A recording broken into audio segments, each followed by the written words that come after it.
तर नमस्कार ताईंनो दादांनो, आता वरून आदेश आलेला आहे। आता तुमचा फॉर्म फक्त अंगणवाडी केंद्रातच अंगणवाडी सेविकेजवळच भरला जाणार आहे आणि तिथं भरलेला अर्जच किंवा फॉर्म्स अप्रूव्ह केल्या जाणार आहे असे वरून आदेश आलेले आहेत। नवीन GR मध्ये तुम्ही बघू शकता, नवीन GR आलेला आहे आणि त्या GR मध्ये 6 सप्टेंबर 2024 चा GR आहे। नवीन निर्णय आहे शासनाचा। तर अंगणवाडी केंद्रात भरलेला फॉर्मच पात्र होणार आहे आणि त्याच अर्जाला पैसे मिळणार आहेत। तर आता इथून पुढे जर तुमचा फॉर्म भरायचा असेल, म्हणजे 6 सप्टेंबर पासून पुढे जर तुम्हाला फॉर्म भरायचा असेल तर तुम्हाला ऑनलाईन सेतू केंद्र तुमच्या मोबाईलच्या द्वारे किंवा इतरही कुठे भरता येणार नाही। पहिले कसं की आपण मोबाईलवरून नारी शक्ती जो ॲप होतं दूत, त्या ॲपमधून सुद्धा आपण मोबाईलवरून आपला फॉर्म भरत होतो, पण आता तिथे सुद्धा फॉर्म भरणं बंद झालेले आहे। सरकारनं सर्व ठिकाणी फॉर्म भरणं बंद केलेले आहेत आणि फक्त एकाच ठिकाणी तुमचे फॉर्म तुम्हाला भरावे लागणार आहेत। 6 सप्टेंबरपासून हा नवीन निर्णय आलेला आहे, नवीन GR, आणि 6 सप्टेंबरपासून पुढे जर तुम्हाला ऑनलाईन सेतू केंद्र तुमच्या मोबाईलच्या द्वारा किंवा इतर कुठेही फॉर्म भरता येत नाही।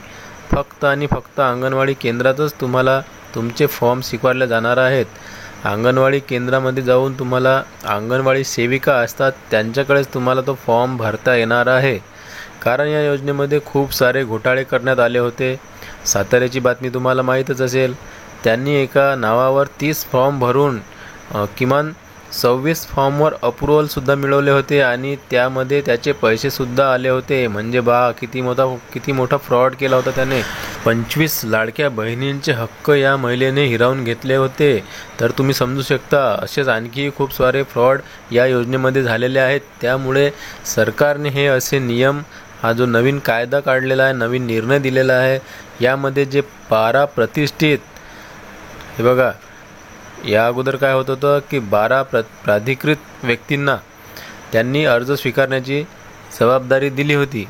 म्हणजे त्यामध्ये कोण कोण होतं? एकतर सेतू केंद्रवाले, त्याच्यानंतर आपले सेतू सुविधा केंद्र, आपले सरकार सुविधा केंद्र, त्याच्यानंतर ग्रामसेवक वगैरे, आणखीनही खूप सारे जण, म्हणजे कमी जास्त 12 जणांना अशी जबाबदारी देण्यात आली होती। अधिकृतरित्या त्यांना अधिकार दिलेले होते की तुम्ही लाडक्या बहीण योजनेचे फॉर्म हे सबमिट करा। म्हणजे काय की तुम्हाला आता सेतू केंद्रावरून सुद्धा तुमचे फॉर्म भरता येत होते, तुमच्या मोबाईलद्वारे सुद्धा तुम्हाला ऑनलाईन घरी बसल्या फॉर्म भरता येत होते आणि ग्रामसेवक यांच्यासोबत जुळून त्यांच्याजवळसुद्धा तुम्ही फॉर्म भरता येत होते। परंतु आता हे असे फ्रॉड झाल्यामुळे सरकारने काय केलं आहे की नवीन GR काढलेला आहे 6 सप्टेंबर 2024ला।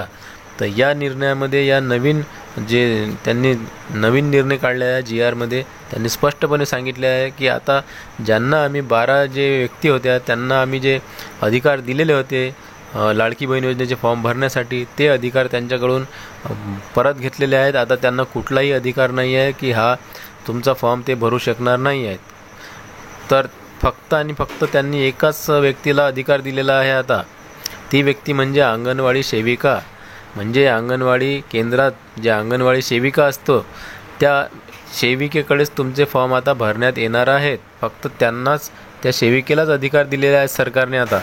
तर तुम्हाला जर अर्ज भरायचे असतील तर तुम्ही सेतू सुविधा केंद्र, त्याच्यानंतर इतर सेवा केंद्र जे असतात आणि आपले सरकार सुविधा केंद्र आणि ग्रामसेवक यांच्याकडे न जाता आता तुम्हाला सरळ जायचं आहे आपल्या अंगणवाडीमध्ये, तुमच्या गावच्या अंगणवाडीमध्ये, किंवा सिटीमध्ये असाल तर सिटीतल्या अंगणवाडीमध्ये जायचं आहे आणि अंगणवाडी सेविकेला भेटून त्यांना फॉर्म भरायचा आहे त्यांच्याकडे जाऊन आणि त्यांना सबमिट करायला सांगायचं आहे।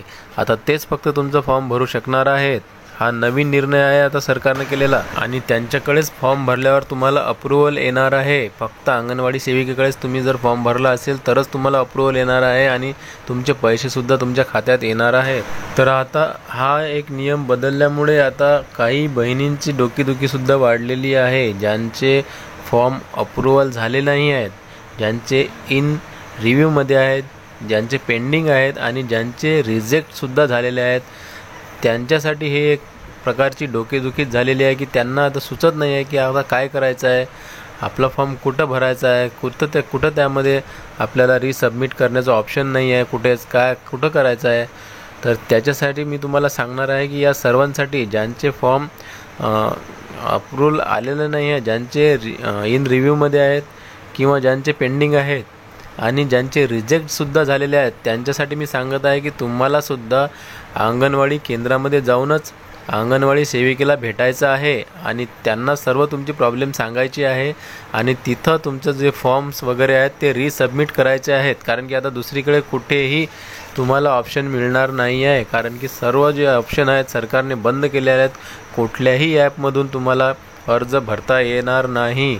म्हणजे आता काय आहे की तुम्हाला फक्त आणि फक्त अंगणवाडी सेविका हीच एक मदतनीस राहणार आहे. म्हणून तुम्हाला तिथंच जायचं आहे आणि तिथंच तुमचे जे फॉर्म आहेत ते सबमिट करायचे आहेत. आणि नवीन जर फॉर्म भरत असाल तरीसुद्धा तुम्हाला तिथंच जायचं आहे, अंगणवाडी सेविकेजवळ जाऊन तुमचे फॉर्म भरायचे आहेत आणि त्याचनंतर तुम्हाला अप्रूव्हल येणार आहे. हे सरकारनं एकदम पक्का सांगितलेलं आहे, एकदम ताजा निर्णय दिलेला आहे की तुमचा फॉर्म जर अंगणवाडी सेविकेजवळ तुम्ही भरला तरच तुम्हाला अप्रूव्हल मिळेल आणि तुमच्या खात्यात पैसेसुद्धा येणार आहेत. कारण की इतरत्र कुठेही तुमचा फॉर्म भरला जाणार नाही, हे स्पष्टपणे सरकारनं सांगितलेलं आहे.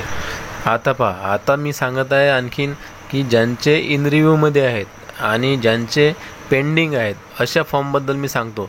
तर तुम्हाला काहीही करायची गरज नाही आहे, तुम्हाला फक्त थोडी वाट पाहायची आहे आणि तुमचे फॉर्म जेव्हा अप्रूव्हल होतील तेव्हा तर आनंदाची गोष्ट आहे. पण अगर त्यांनी तुमचा फॉर्म रिजेक्ट केला तर मग तुम्हाला सरळ नवीन फॉर्म भरायचा आहे अंगणवाडी केंद्रात जाऊनच. कारण की आता तुम्हाला तिथेच मदत मिळणार आहे, दुसरीकडे कुठेही या समस्येचं निराकरण होणार नाही आहे. तुम्हाला तिथंच जाऊन तुमचे जे फॉर्म्स आहेत किंवा जे डॉक्युमेंट्स आहेत ते सबमिट करावे लागणार आहे. तर आता आणखी एक गोष्ट सांगतो की ज्या महिलांनी जुलै महिन्यामध्ये सुद्धा फॉर्म भरलेले आहेत तरी त्यांचं अजून अप्रूव्हल आलेलं नाही आहे, इन रिव्ह्यू किंवा पेंडिंग दाखवत आहे. आणि ऑगस्टमध्ये सुद्धा ज्या महिलांनी फॉर्म भरलेले आहेत त्यांनासुद्धा असंच काही दाखवत आहे. तर तुम्हाला सांगत आहे की तुम्ही वारंवार आपलं स्टेटस चेक करत राहा की त्यामध्ये काय दाखवत आहे, पेंडिंग आहे तर का दाखवत आहे, कारण बघत राहा. त्याच्यानंतर इन रिव्ह्यू आहे तर चेक करा, कारण काय सांगितलं आहे ते पहा. ते कारण तुम्ही एखादा जर कागदपत्र जर व्यवस्थित नसेल तुम्ही टाकलेला, सबमिट केलेला किंवा अस्पष्ट असेल झेरॉक्स किंवा मग तुमचं काही डॉक्युमेंट्समध्ये काही त्रुटी असेल तर ते डॉक्युमेंटची त्रुटी दूर करा, नवीन डॉक्युमेंट्स त्याला लावा. बँक सीडिंग नसेल तर बँक सीडिंग करून घ्या. त्याच्यानंतर आधार कार्ड अपडेट करून घ्या, मोबाईल नंबर अपडेट करून घ्या, आधार कार्डशी लिंक करा. तर तुम्हालाही लाडकी बहीण योजनेसंबंधित काही परेशानी असेल, काही समस्या असेल तर तुम्ही मला कमेंट करू शकता. व्हिडिओ आवडल्यास चॅनलला सबस्क्राईब करा. भेटूया पुन्हा नवीन एका व्हिडिओमध्ये. तोपर्यंत जय महाराष्ट्र.